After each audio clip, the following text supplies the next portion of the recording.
As we begin exploring the literature in Unit 1, we need some context.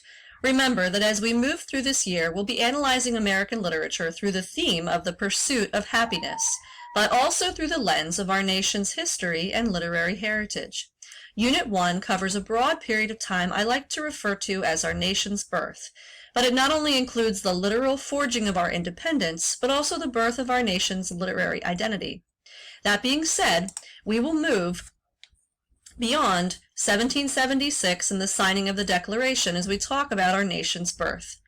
So, let's start at the beginning. Think about what you know about the settlers who came here in the 1600s. You know, the Pilgrims. Or, more specifically, the religious community members who separated from the Church of England, wanted to purify the Church, and called themselves Puritans. Their goal was to establish a holy commonwealth, and they were going to be governed by the Holy Scripture.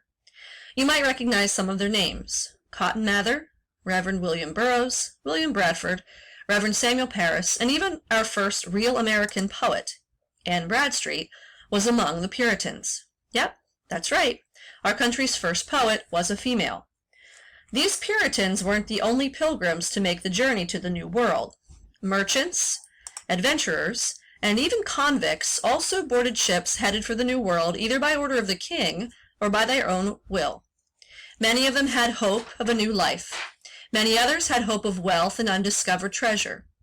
So we have two very different groups of people converging: the religious community of Puritan separatists and everyone else. Now, think back to our theme for the year, the pursuit of happiness. All of these pilgrims had already undertaken the pursuit of happiness, whether they realized it or not. However, these two groups of people were influenced by opposing forces. Now, think back to the introduction for the course. We talked about how different people attempt to achieve happiness. Everyone's individual pursuit of happiness is predominantly influenced by one main thing. The Puritans were certainly motivated by the desire to please God, while many of the other early settlers were motivated by the desire for wealth and power. This did not make for a smooth start.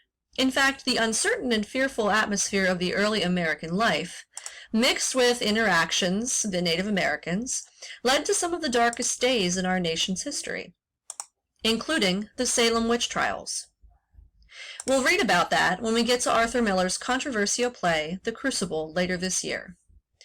Our first piece of literature was delivered in 1741, about 50 years after the Salem witch trials. However, the First Great Awakening was already underway because segments of the Christian community felt their churches had grown too lenient.